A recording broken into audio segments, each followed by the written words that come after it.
Good morning, good afternoon, good evening, wherever you may be in the known world. Welcome to A Crown Between Two Roses. I'm Duchess Engelin and... I am Duchess Altani, and welcome. Here we also have with us today is Their Majesties, King Rowland and Queen Tailtiu of Lochac. Thank you for joining us this evening. Thank you for having us. Firstly, we would like to make an acknowledgement to our country. Good nobles, we come here together in a spirit of fellowship, deepening of our skills, sharing of our knowledge, and a shared interest in the search to find truth through experimental archaeology and historical inquiry. It is in this context that I, Altani, on behalf of my kingdom, acknowledge the traditional owners of the lands upon which we gather. We recognize the continuing connection to this land and culture, and we pay our respects to those elders, past, present, and emerging, and the elders from other communities who may be here today. Thank you. Thanks. So, this might be an obvious question, but what group are you currently reigning over? All of them, normally. We have our home in the Barony of Mordenvale on the east coast of Australia. However, part of our joy of being crown is the ability to travel and visit all the various groups. That has been put in a little bit on hold due to the COVID, but we've been doing reasonably well. We've done fairly well. We've been up to Brisbane region, so up to River Haven and St. Florian de la Riviera, which is one of our more northernmost baronies. We've been down to Inalgard, which is for South Australia Mundane League, which is one of our southmost. We haven't been over to Southern Guard, which is the which is the New Zealand sort of region, nor Innisfail, which is Tasmania, but we're heading over to Anyala on next Friday, which is Western Australia, and then back to Stormhold, which is down in Melbourne the following week. So we are hitting most of our major baronies, and post-Crown, we are fully intending, as soon as we have the opportunity, to get over to Southern Guard and Ildhafen, because we love that. We love all of our kingdom, but we especially love the peoples of the further east. Eastern Isles. The easternmost isles of our kingdom. The Crescent Isles are definitely a special place. Anyone in the world who has not been there should go and visit. So it must be nice to be able to travel once again for this kingdom after more than a year of no one traveling. It's very interesting because His Majesty and I, in our prior reign and in the lead up to COVID, travelled a great deal. We would head over to Southern Guard twice a year. And we generally, on almost a monthly basis, because His Majesty is very fond of fighting, and the pool of fighters in the local area is quite small, would travel to Rowland or elsewhere in order to get a sufficient amount of biff in for his blood cholesterol needs. But traveling now, that mindfulness on public transport with masks and the knowledge that we have an amazing variety of people that do have either health or age-related issues that would make them target is the wrong word, but susceptible to COVID. That made us very mindful with our travels. We've also been taking as much precautions as we can, in that we have been, we did take COVID tests and so forth before traveling to a couple of the larger events and so forth. But again, we are also incredibly fortunate with Lochac in general having so few cases of COVID that while other areas and other kingdoms are still so tightly buttoned down, we have been able to begin traveling once again. Yeah, we have been very fortunate with that, indeed. You also have that added element that it could, because we're so quick to lock down across the country and close our internal borders, like that kind of tentative risk of you have everything in planning, but the day before you're due to leave, it could shut down, or while you're there, it could shut down. You might not be able to return. So there's obviously a lot of planning. That did happen with the Crown-a-Nation that Rowland won. We had a contingency coming down from Brisbane, and they basically were turned around at the airport and had to fly straight back home again, which would have been a bitter disappointment for those individuals. But it is wonderful how responsible the individuals within our kingdom have been. And the number of mask patterns and such that were being shared, and images of people coming up with their masks, was really delightful early on in the lockdown here. I think also that happened in the most recent Crown too. People couldn't make it from. There was no contestants from memory who were unable to compete due to COVID restrictions. There was a couple of contestants who had family issues or their own injury issues, but there wasn't anybody who couldn't travel due to border restrictions. It was very much that case of checking the updates right up until leaving home, and then we organised our accommodation to be on this side of the state border, so that if everything locked down, we were at least within our own state. And then printing off permits to go through, which were accidentally done in A3, so we could make sure that they were nice and big and easy to read for any stuff. There was no need for us to use them, because there'd been. But if there was ready and prepared. Yeah. With that too, like there's a lot of differences. Like now that you're a lot more free to travel to events and you're taking all those COVID precautions, how has that changed how you do things like court and present awards? We have, in a number of our courts, depending on the COVID situation in the actual barony at the time, changed some of the ceremonies where we've asked members who are, instead of gathering as a full peerage and coming together and holding hands and so forth, instead to do things like clutching chains of fealty and so forth, so that you can still be part of the peerage ceremony, but you don't have to come together with as closely. It is also, it is something that we are, again, very lucky with, in that the baronies and so forth that we have actually been holding events in have usually been at reasonably good and improving situations with COVID. And so under mundane law, we have been able to actually have fairly large events with large numbers of people. And also the fact that so many of these events have been held outdoors, which again helps with to stop some of the spread of any possible pathogens around. I think I'd be, sorry, England. Oh, I was just acknowledging it, agreeing. Yeah. I'm sure we actually, just getting back to people coming across for Crown, I think we had some Crescent Island entries as well that were unable to come because of the situation.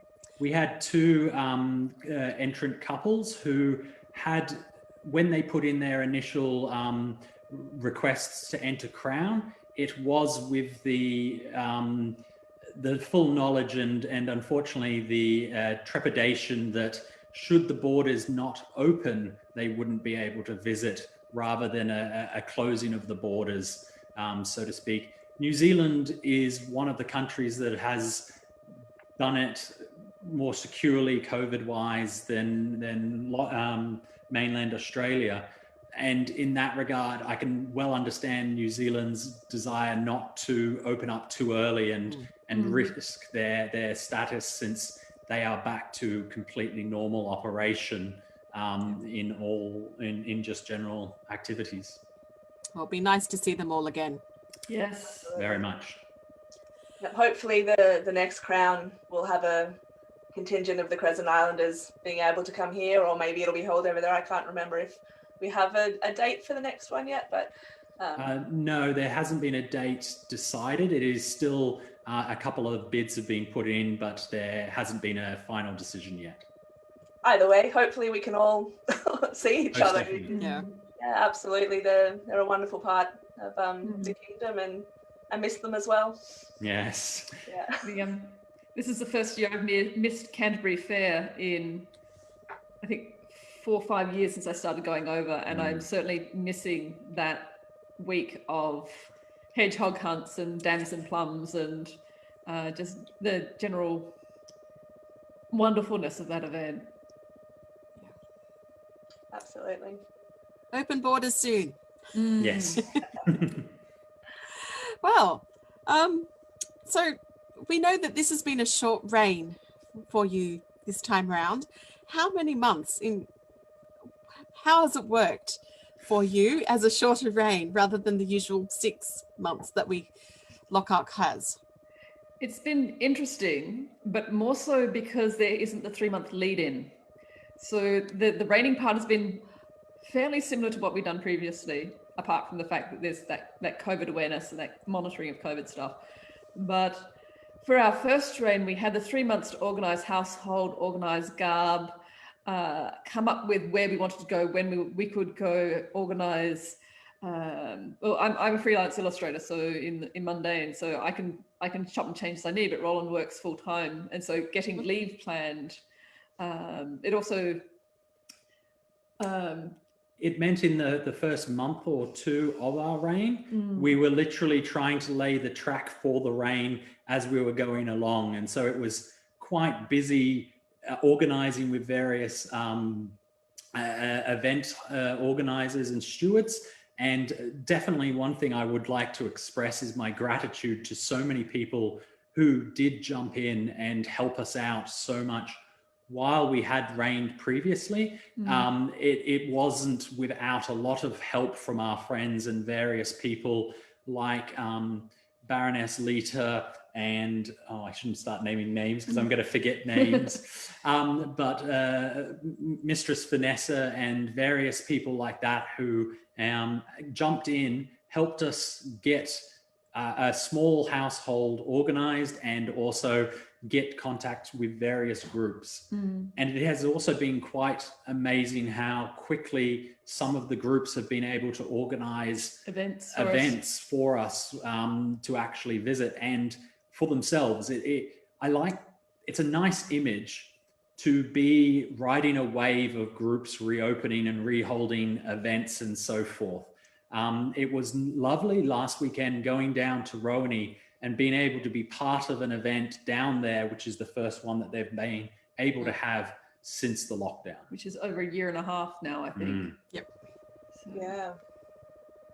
It is quite nice. It's one of the things that Beatrice mentions every now and then is this concept of event fitness, where people haven't been going to events, and so suddenly you need to find where all your stuff is, and then you're on your feet doing all these different activities throughout the day. So it's also really interesting that the social fatigue in the Crown, where the Crown that Rowland won was the first event that I had attended in over 1 year, and it was the first time that I had been around more than 6 people for more than 2 hours. So it was a full day event where I was interacting with 80 plus individuals, and I hadn't realized just how fatiguing that is if you're not used to interacting with people. I drew through the COVID lockdown and the time preceding Crown, I on average would see maybe 1 or 2 people a week, apart from Rowland and and a few friends that I would interact with online. But that mental stimulation of talking to different people and remembering names, remembering faces, and keeping tabs on what's going on. It was really interesting getting to the end of that day and going, wow, I have hit a wall. And it's because I am not used to people anymore. And I consider myself to be quite gregarious.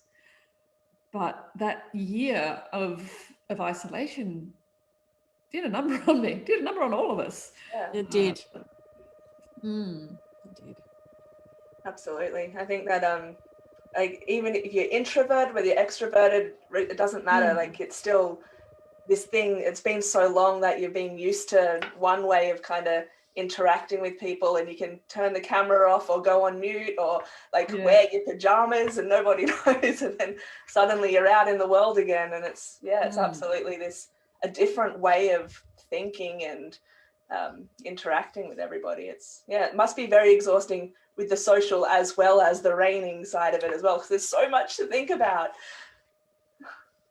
There is a lot to think about, but again, one of the things the citizens of Lochac need to be aware of is how much work England you did and Theodoric did during the harder lockdown period. When we stepped up, there was already processes in place for dealing with a lot of these things that you two have managed to work out amongst yourselves and with other members of the kingdom, that we could just slide in to these already organized procedures, and the fact that the Zoom has already been set up and so forth like that. It is very humbling the amount of work that has actually been done behind the scenes to keep everything just chugging along. And while we've done a little bit, it is very much, we've just been, the cart was already moving when we've been running to catch up. Standing on the shoulders of giants. I think one of the lovely things has also been seeing people dive into technology within the society that would normally not touch it with a dirty stick, but that have taken their courage in both hands and tried Zoom or have gotten onto various Discord and other things and joined in online. And I hope that more individuals through our kingdom and the known world are encouraged to try out this technology thing that may terrify them a little bit in order to remain connected and to get connected beyond what they had been previously. Because one of the wonderful things about the SCA is we are a living library of resources, of passion, of knowledge, of interconnection and networking. So I might not know how to do something, but I'll know someone who knows someone who knows someone. And while face-to-face and word of mouth and the old writing a letter and sticking it in the mail can connect, the internet has shown us and the technology that just keeps rolling out year after year is boggling, but it allows access to so much information. On that, do you think, because of the COVID situation, has this opened up so much more for Lochac as well as the known world to interact more with classes or teaching, learning things, now that we can't, well, we're starting to visit, but not all places at the moment. Do you think that's opened up for everyone?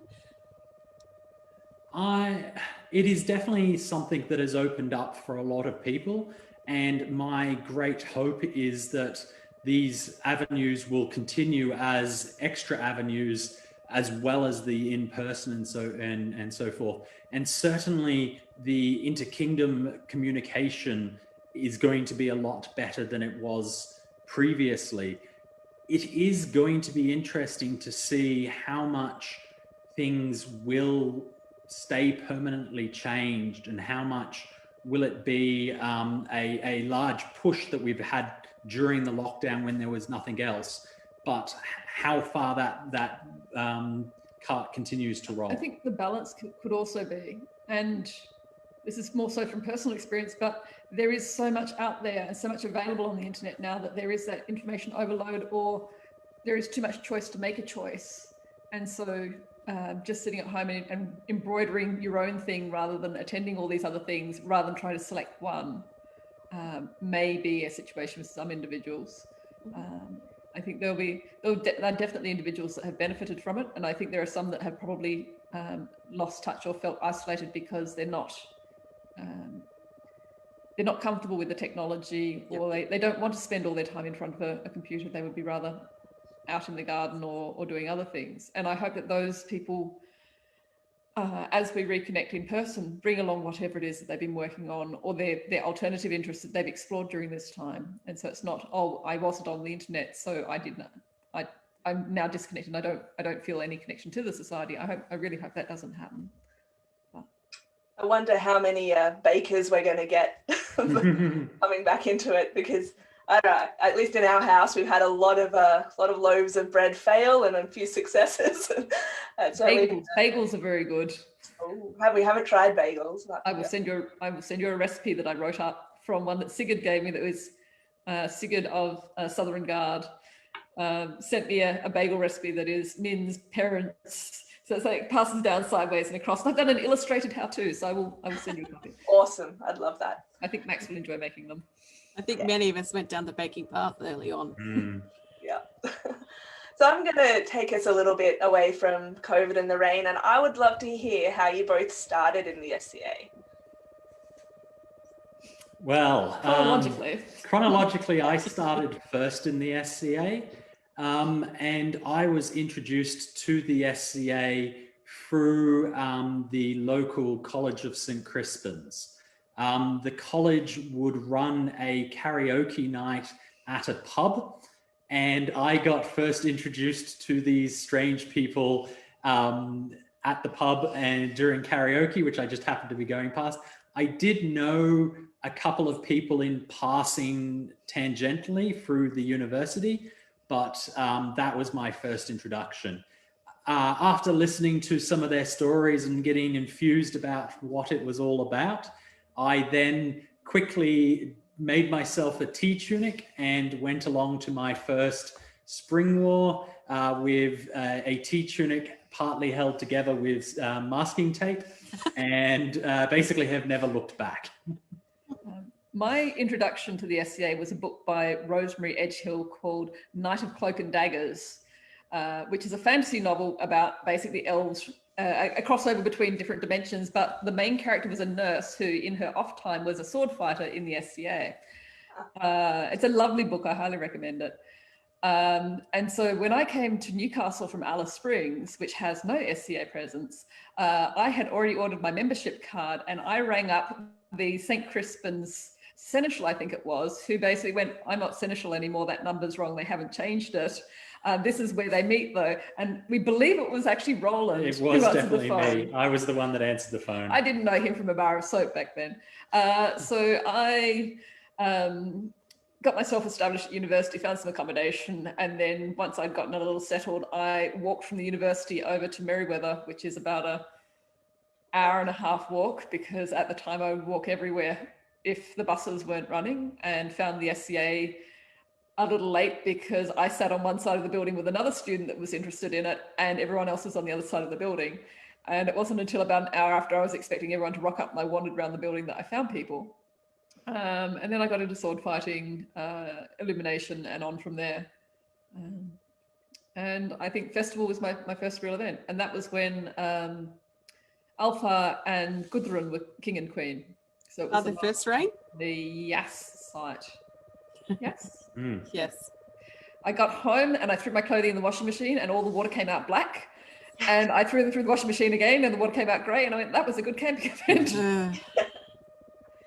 Yes. The dust of Rias. Yes. It's actually quite beautiful there now that there's been a bit of rain. Yeah, we visited a couple of years back to collect the frame, and there's trees and grass and nice. It's no longer got people tromping all over it every year. Or sheep. The sheep. Yeah. So do you have, oh sorry, Alpha? No, that's okay, please. I was just going to ask if you have personas and what they are, your names and where they came from. Chronologically. My SCA name is Rowland Bridgeford. I, persona-wise, have a very small amount of one. I am 14th century English, which is one of the interesting things is because of the way Rowland is spelt, everybody wishes to spell it incorrectly in French. But beyond that, I have never really gone too heavily into the persona side of things. I have always been more interested in the sword fighting and the doing part of the SCA. Not that the persona part is not an important part of the SCA, it's just I have always made sure that I've got enough clothing that they don't kick me out of the event, but do not go too far beyond that level in most things. It is one of the reasons why Ragnahilda and Finessa and those good gentles, I have so much gratitude towards them, and Constantia, because they have helped me and us actually look like a king and queen rather than just the people that put together our wardrobe for our first reign. Yes. So Tailtiu is an Irish name. It comes from a myth about. Let me tell you an Irish story or an Irish myth. There was a gentleman who went within the hearing of a king, said, "Oh, my wife could run faster than those chariot horses," and the king went, "Right you are, then bring on the wife." And he raced this heavily pregnant wife against this chariot with 2 horses. She won. But as she lay dying, having outraced these horses while heavily pregnant, she cursed the King of Ulster, I believe it was, with the pangs of childbirth should his family, all of his men would get the pangs of childbirth in their hour of need. So I think this is a part of the Toyn, which is one of the Cuchulainn narratives. And at the time, I was looking for a name that sounded similar to my own that was Irish. I have Irish ancestry. And the first name I looked at is spelled Tuath, but Irish don't pronounce the th, and then I realized what it would sound like, and I decided not to use that as my name. And then I found Tailtiu.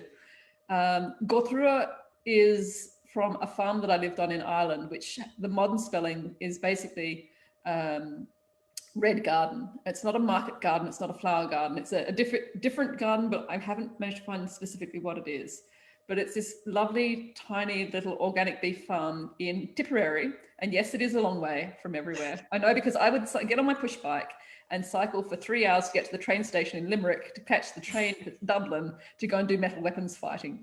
Because I was a keen creature. That was my Sunday. And then I would cycle home in the dark with my coat on inside out to make the yellow lining make me more visible as the big SUVs would drive down the Boreens and things. And I'd throw myself into the ditch as they went past and then get out and continue to cycle back to the farm. Exciting.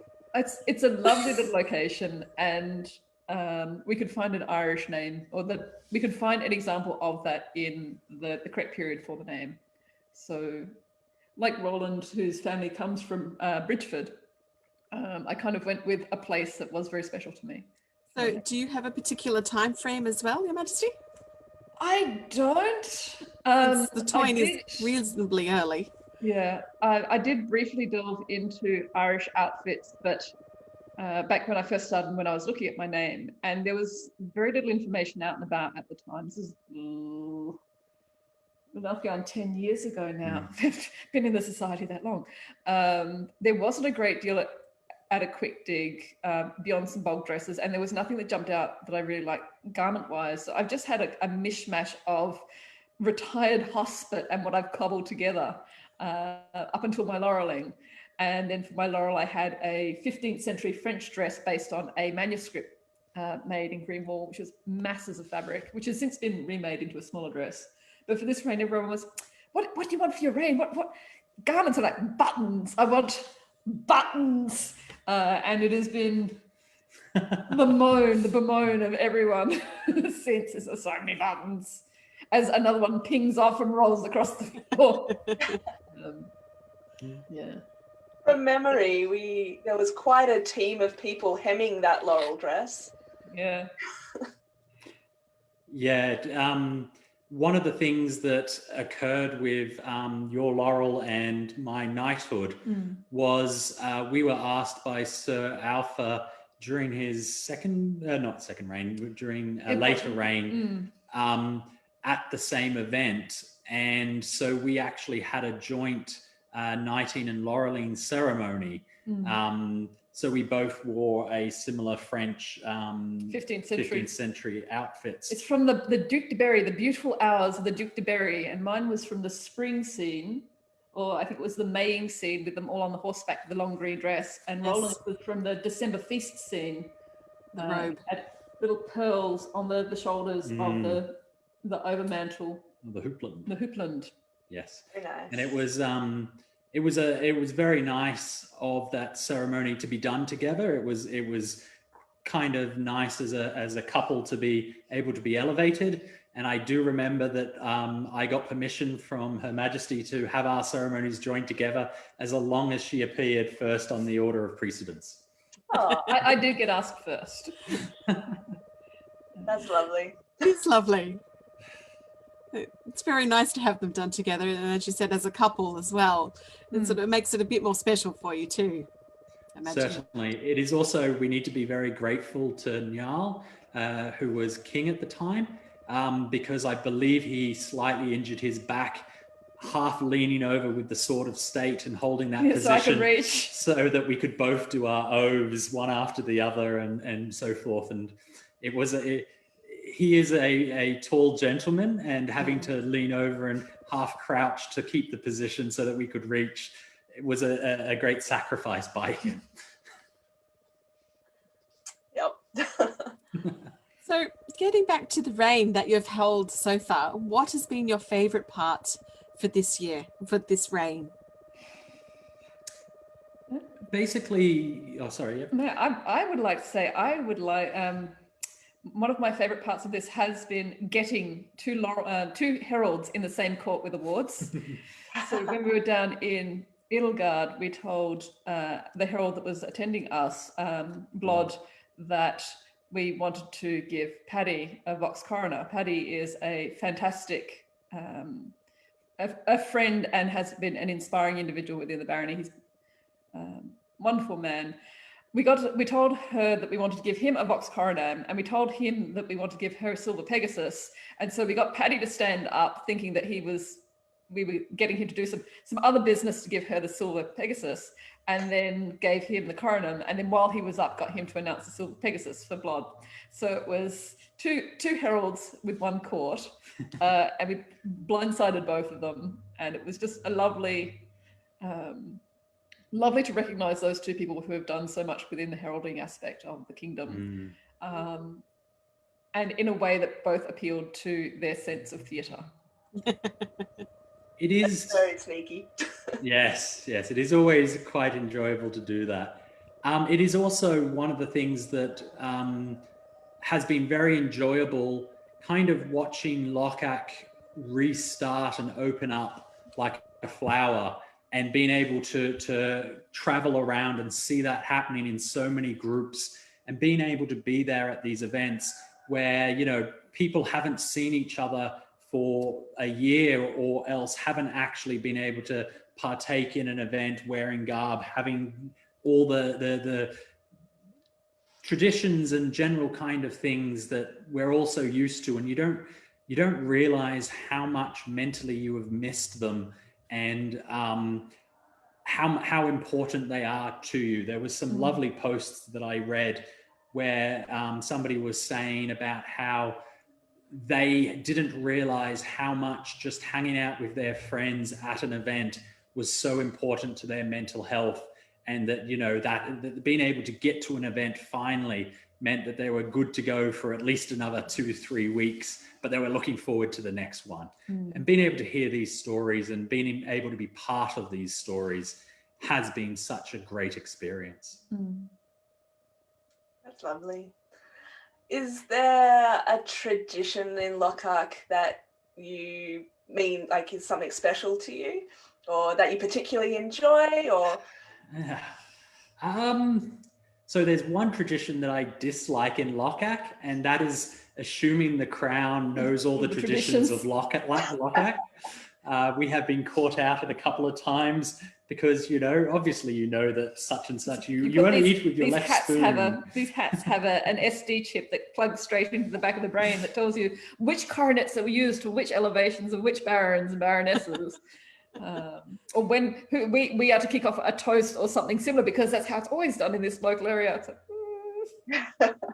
It was very fun leading the first promenade dance in Sovereign Guard at Canterbury Fair during our first reign, partly because I myself am not much of a dancer, and we had Master Richard, the Baron of the group of the time, standing behind us, quietly going left, right, left, forward, back, left, and glide. And because we were front and because we were crowned, didn't matter what we did, Everyone had to follow. that was delightful. And I don't dance. I enjoy dancing when I do it, but it's not something that I set out to do. But His Majesty And it was lovely having him attend the ball with me because it's the first time we've danced together. Aw. And not since. Last Canterbury Fair, I asked him if he danced, and he said yes, and then he stiffed me. I believe I got distracted. I didn't remind him. Yes. But you won an award for it. You kicked the highest. That's true, I did. And That's right. The tassel kick is a lot of fun. If anyone's ever at Canterbury Fair, do your stretches first. You don't strain anything. Traditions, though. It's that thing of there are so many things that we do that are probably tradition that I don't even think of tradition because it's just how it's done. Well, in that case, what's the favourite of them? No. I really like, and this isn't a kingdom tradition, this is a modern Vale tradition that started with the barbecue. So there's a massive barbecue that breakfasts are done on. And there was a time when no one would get up and start cooking the barbecue until it was said only people with hats, barons or above, or barons and baronesses or above, are allowed to man the barbecue or person the barbecue. And then it became the hot place to be. Every morning, you're wearing your coronet and you'd be there scraping bacon or whatnot. And it was a lovely way to give prestige to people doing a task. And there was a number of people who got elevated to court baronies and were like, ooh, now I can go on the barbecue. And we had a couple of people at one spring war, I remember, who were honorary barons or baronesses for that morning with hats made out of torn up cardboard from the egg and the bacon trays because there weren't enough barons and baronesses present for the breakfast to be done. And people volunteered to do it, but they didn't have hats. So the hats were made for them for that portion of time. That is a good one. I've got a question for you, Your Majesty Rowland, about traditions. So at Coronation at 12th night, you requested that the Queen, me at the time, was to crown Tailtiu, which is a little bit different to what is normally done. Can you explain the reasons for that? Self-preservation. No, it's something. Within arm's reach. Yes, it is something that I have always believed that while as the winner of the tournament of the day, the Queen, my consort becomes the princess and future queen, it is much stronger and much better for it to be passed down from queen to queen to show that they are an independent, strong person in their own right. Her Majesty demonstrated and spoke to it at the Crown tournament that we hosted a number of months ago, where when she came out to marshal the finals, it is so much a task which you don't take on by yourself.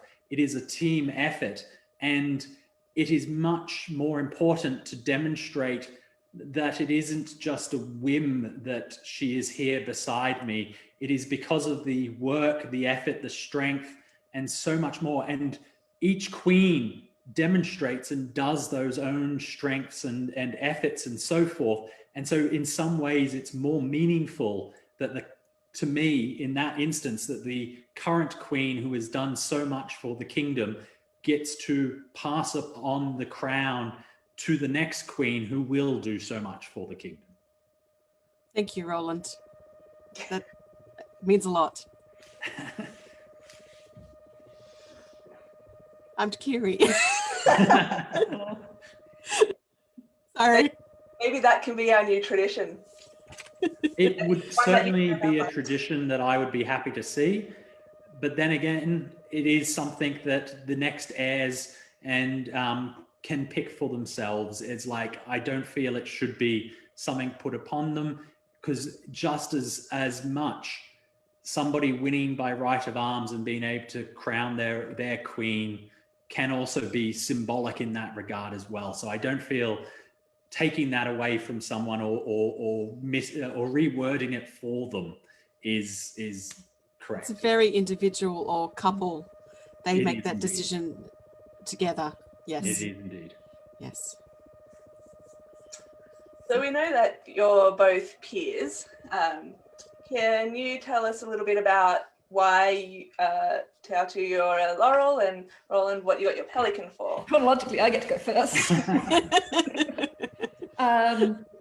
So I do illumination. I actually spent most of today working on illumination, and I guess a bunch of people who happen to be laurels felt that the amount of work and the style of work and the quantity of teaching that I did made me fit to be one of their number. My real life, I'm an illustrator, so drawing pictures is what I do for a living, but I take a great deal of joy in creating scrolls that contain Easter eggs and are based on by Easter eggs, I mean, there are little characters or references to things that are important to the person that the scroll is going to, but I work across a variety of different time periods. So I did Alpha's scroll prior to being laureled, and I think I did something like 3 or 4 that were handed out at that festival. Margie's, a few others, and they're across about four different styles, including a Attican one based on Attican vases, and it's actually the way I was asked to whether I would join the order or not was Alpha and a small retinue quietly took me aside at a festival and said, "Look, we've got someone from the West visiting. We really want to have a scroll made for him. Could you do something in the next, before the end of the event?" And I went, "Okay, find out what time period. I've got my phone. I can look up references. I've got my paints. I know that the scribes here have the pergaminata paper that I need. I can do your scroll." Yeah. And in my head, I'm like, I'll be able to lock myself away in a corner with my pencils and just have time out and doing nothing but drawing. And I remember whether I was a laurel at my first Canterbury Fair or not, because I did something similar to that when Kingagai and Altani got me to do one for the site. I think Mongolian scroll for this site. I think that was after I was a laurel though, but basically Alpha set me this challenge, and I was like, "Yes, I can do. Yes, Your Majesty, I can do that for you." And he's like, "Do you reckon you could do 2?" I'm like, "Let me get the first one done, and I'll see." And he was like, "No, actually, it's all a joke. I want to ask you if you'll join the Order of the Laurel." And a part of me was like, I wanted that painting challenge. And the Order of the Laurel, yeah, but the painting challenge, test my mettle, and that's, yeah. Part of me is still disappointed to this day that I got offered to join the Order of the Laurel rather than getting to do this 24-hour iron artist type, smash it out and produce. But it is also something to note that while Her Majesty was talking about doing 3 or 4 scrolls, and they were amazingly beautiful scrolls, she had also been teaching the illumination and running classes at every event that she's been to. And sometimes she dismisses that as, "Oh yeah, but that's what I do." That's just what I do. I breathe in, I breathe out, I draw, or I tell other people how they can improve their drawings. So it's very easy, I think. I've been a laurel for some time, but I still think of myself as kind of a noob laurel. It's very easy when you are comfortable and confident with doing something to not think of it as being that special. And then other people who feel that they can't draw a stick figure look at what you do and go, "My God, you're a goddess!" I'm like, I just threw that together. Don't look at that bit, or that bit, or that bit. So I guess it's something that I'm still coming to grips with as a human being, is accepting that I'm okay at what I do. I'm at least tolerable at what I do. Rowland, sword fighting, you hit stuff good. Well, I do believe service. they asked about the pelican instead. Oh. Because it is usually quite obvious what you get knighted for. You hit stuff good. Yes. So yeah, I work good. Yeah. I'm not sure why I was actually raised as a pelican. I have Spring War. Food I have fund. spent a couple of times doing Spring War, but I do get grumpy at them, and so I don't know if I had, when I'm doing elbows deep, so to speak, I'm that peerage quality person. Yeah, honestly, the being asked to join the Order of the Pelican was a great honor, but it was one that was a little bit of a surprise, because it was a surprise and lovely to have it occur. And thank you very much to Altani and King Guy for asking me, and Nyal for elevating me once again. But it was bit of a situation of, as Tailtiu says, that's kind of what you do. You kind of, somebody needs to get in and get a spring wall going. Someone needs to cook some food. So let's just jump in and get that done. And then we can talk about it later. That's just it. The peerages are a recognition of doing what you're already doing. It's not, it's not necessarily this big, shiny, particular thing that you have to work for. I mean, in some cases, people strive to get to that spot, and there's nothing wrong with that at all. But a lot of the case, it's just a recognition of what you're doing and who you are, and your kind of contribution to the society. It is something that I think with the laurels and the pelicans slightly less so, but with some of the knighthood, it is one of those mental things that people who have been elevated to the peerage, it is not about what you are going to do. It is not about, you're going to put forward this image and so forth, and you probably will anyway, but it is what you have done. You have already achieved that level. And so many people look at it and go, oh, I don't know if I should accept this peerage because that means I will have to do extra things. I will have to change the way I do things. And it's one of those things that, no, this is a recognition of what you're already doing. And if you stop tomorrow, you're still worthy of it no matter what. Actually, talking about peerages, we understand that you tend not to make an offer or make your decision during the meeting itself, but you'll make that afterwards amongst yourselves and then let the council know. Many crowns, myself included, we made the decision during the meeting. Do you mind explaining why you went down that path? Is it to make sure that you are doing the right thing, or?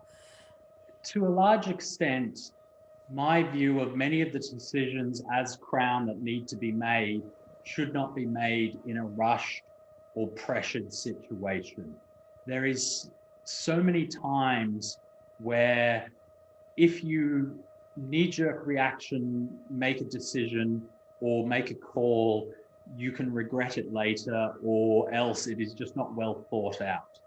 Being able to take a leave, sit back, think about what has been discussed and the various opinions, obtain extra information if needed, is often makes a much better decisions. There is no advantage as far as I'm concerned with making the decision at that moment. The people who need to know will find out soon enough. And it is just being able to make the decision without extra pressure on you at that moment. Absolutely.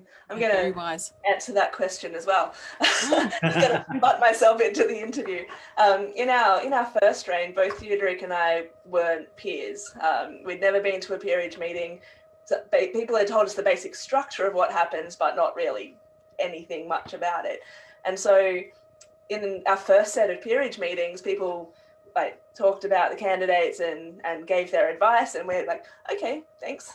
And then the meeting ended. Everyone's like, what's going on? Like, we didn't realize that all the crowns before us had made their decision in the meeting. And so being brand new to the process, we wanted to make sure that we'd had that time to consult or to think about, to make sure that we're doing the right thing, and come back later with a decision, just like what you were saying, that moment to make sure that you're actually making the right decision. So I feel that that's something that we continued in the second reign as well, just to not have that expectation of making the decision in the meeting and being able to give it proper thought and consultation with everybody. And I find that's such a better way to do it, because you don't have that pressure. There isn't that expectation. And yeah. It was advice that we were given for our first reign when we stepped up. Stefan Glaub had been doing that, and possibly it was a carry on from yourselves. And it was also in part because you get people in a meeting that might have a lot of opinion or feel very strongly about something, and you can have that emotion sitting very heavily in the room in one direction or another, and having that time to absorb and process and synthesize and go, okay, well, the majority of the voice came from one or two people, and everyone else sat back and went, I don't know this person, or similar. Just that breathing space to not wonder and second guess oneself later, I think, whether or not you make the right decision. And to some degree, I think generally any decision you make should be the right decision, in that you are crowned at that point in time, and it's your decision whether or not you feel that comfortable with that, asking that person. And if you don't feel comfortable, then the next crown will be a new set of people that will make that decision. It's a decision that you make as the crown together, and you can have long and in-depth discussions together at your leisure, and there is no need to have them in front of other people, or one member of the crown make the decision and the other one be left catching up or wanting to say something. Yeah. So that's basically our reasons amongst others. No, thank you. I actually think it's quite wise words for any incoming new kings and queens, actually, that they can make this decision separately from the orders, and they can do it in private and comfortably with themselves and not in front of everyone, which, thank you, that's actually quite good. Very good knowledge to know. Like, add to that advice, before you go and speak to the candidate to make that offer, make sure you talk to their peer. That is... We made that mistake. We made an offer and their peer's like, hello, I didn't know that you were going to make that offer. That is 100%, 100% excellent advice. And for one thing, it's really good to have a word to their peer, because you can say to their peer, how would they like to be asked? Would they like to be asked in the front of court? Do they want it to be a surprise? Is there people that they would like around? When we asked certain people, we did go to the extent of doing things like stealth crowning it. We were at festival. We went from one campsite to another campsite with two attendants carrying the crowns but keeping them hidden. And then we sat down and we chatted, and more people showed until everyone up. that was important to the person had been fielded and just quietly sidled in and go, I just came for a drink. There's barbecues on. We pulled out the hats and we put them on and we straightened our spines. We went, let such and such come before us. And it meant that everyone that they adored got to be a part of the asking. But that worked for that individual. Whereas there are others where it's a quiet phone call or a quiet off on the side, because they would really, really, really feel uncomfortable with that. And I think it's lovely to have the opportunity to learn about what would suit that individual. And generally, whoever asks is, well, probably about 50% chance that you'll be the person actually elevating them, because pre-COVID, and even during COVID, people wanted to have the time to put together their ceremony, put together their bling for their ceremony. But having that opportunity to say what would best suit them, what would make them, the asking feel particularly special for this individual. And that's where having a peer and or a partner, if their partner is already in the peerage, having that communications of how to make that additionally special, because the ceremony is very special, but that first instance of how you're asked, it's also like my story about Alpha, how you're asked sticks with you as well. And the asking is about that person to create a wonderful memory for them. You're in some way set dressing. Yeah. The crowns are mere facilitators for the greater will of the society. We don't have too much longer in this interview, but there's something I must ask you. You are dog people, aren't you? Yes. Astra is not here, unfortunately. Oh. We left her behind because she'll be sitting there going,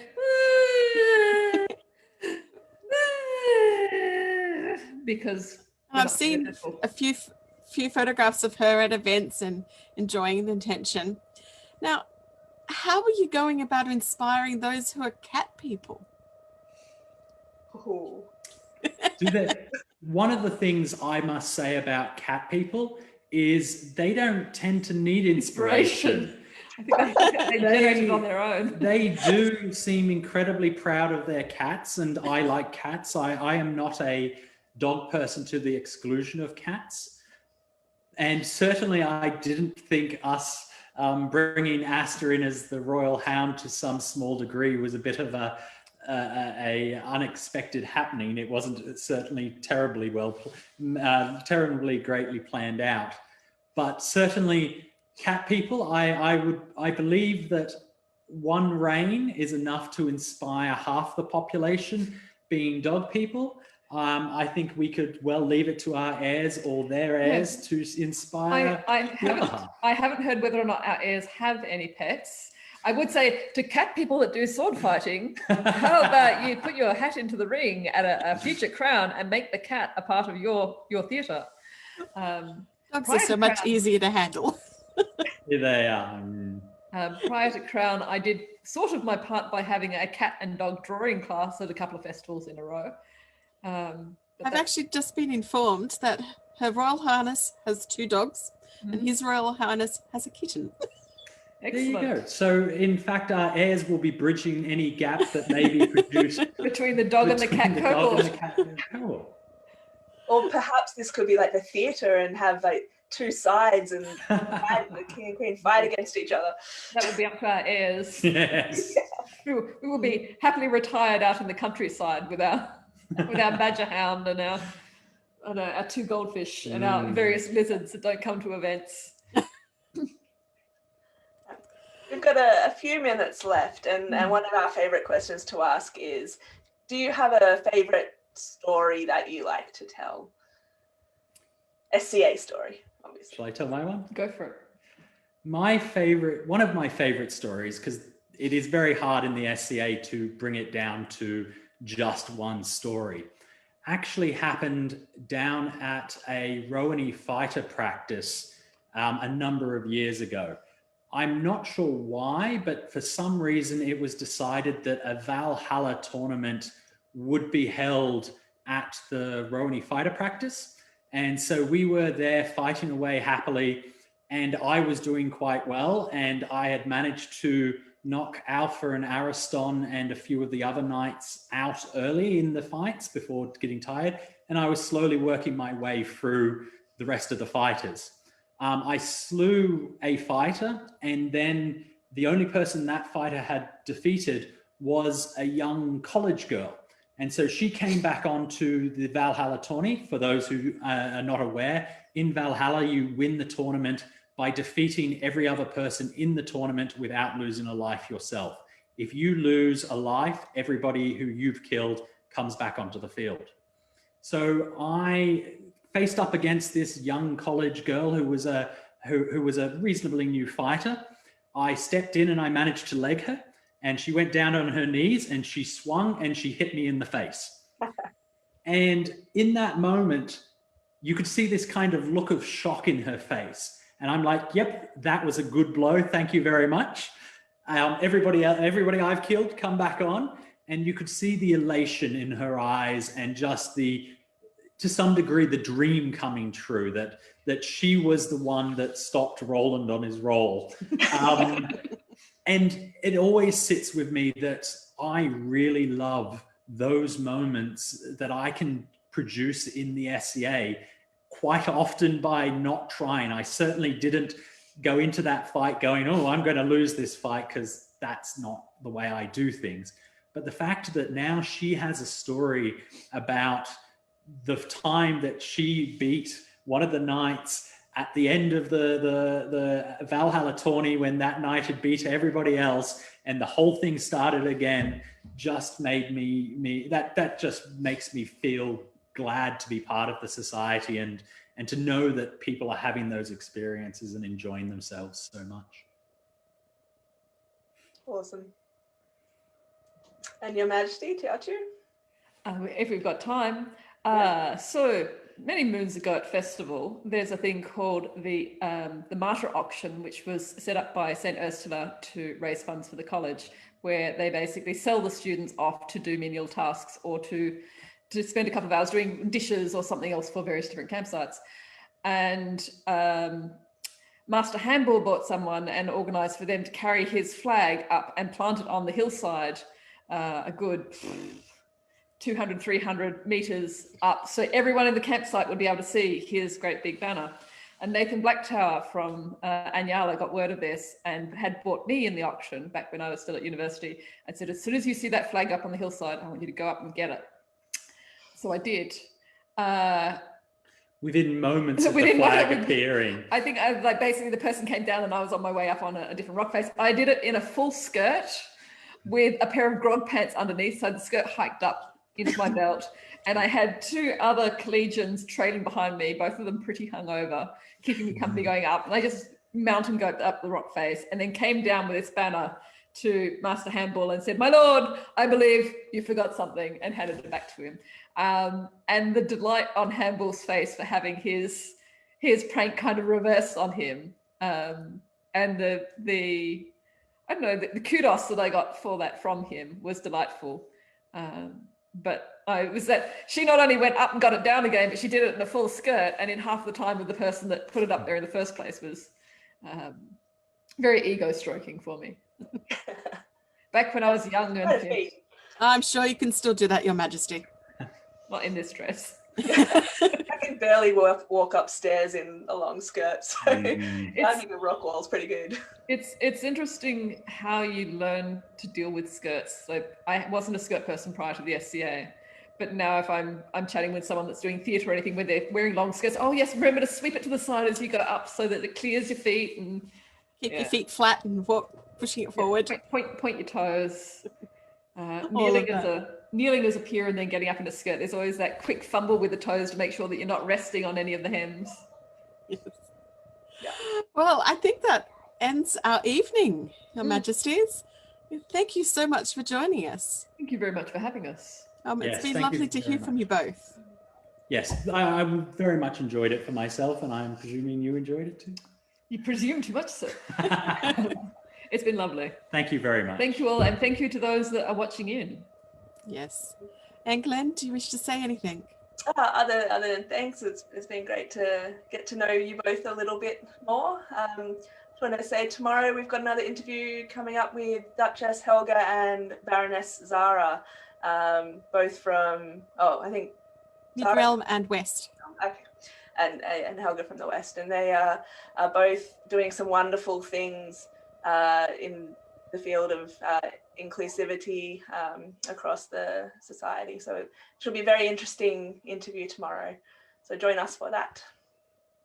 And that's all I've got.